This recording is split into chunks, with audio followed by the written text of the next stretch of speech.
కూటమి ప్రభుత్వంలో అపరిమిత అధికారులు చెలాయిస్తున్న తన కుమారుడు మంత్రి లోకేష్ కు మరింత ప్రాధాన్యత కల్పించాలి అని సీఎం చంద్రబాబు నిర్ణయించినట్లు తెలుస్తోంది.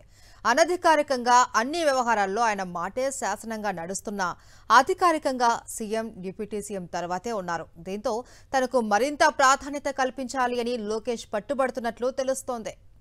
లోకేష్ అభీష్టానికి అనుగుణంగానే కొందరు టీడీపీ నేతలు ఆయనకు కీలక పదవులు అప్పగించాలని డిమాండ్ చేస్తున్నారు.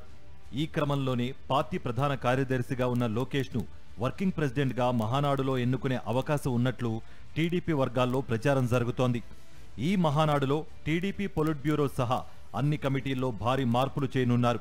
చంద్రబాబు సమకాలీకులుగా ఉన్న నేతలను పక్కనబెట్టి తనకు అనుకూలంగా ఉండేవారిని ఈ కమిటీలోకి తీసుకునేందుకు లోకేష్ అన్ని ఏర్పాట్లు చేసినట్లుగా సమాచారం. ప్రస్తుతం పొలిట్ బ్యూరోలో 25 మంది ఉండగా వారిలో చాలా మంది పాతవారే.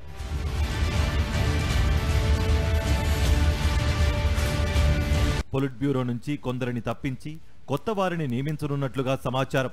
పార్టీ కమిటీల్లోనూ కొత్త వారికి అవకాశం కల్పిస్తామని లోకేష్ పదే పదే చెబుతున్నారు. ఇందుకోసమే ఇటీవల వరుసగా 3 సార్లు పార్టీ పదవిలో ఉన్నవారిని ఆ పదవుల్లో కొనసాగించకూడదని పొలిట్ బ్యూరోలో తీర్మానం చేయించారు.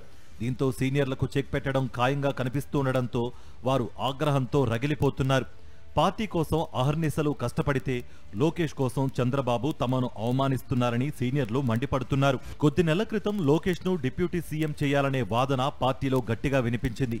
3 పార్టీల కూటమి ప్రభుత్వంలో లోకేష్కు ఏడాదిలోనే కొత్త పదవి ఇచ్చే విషయంపై ఏకాభిప్రాయం కుదరకపోవడంతో ఆయన కోరిక నెరవేరలేదని తెలుస్తోంది.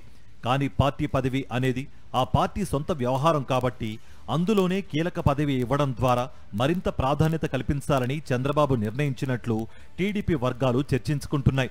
తద్వారా తన తర్వాత తన కుమారుడే అని అధికారికంగా చెప్పినట్లవుతుందనే వాదన కూడా వినిపిస్తోంది.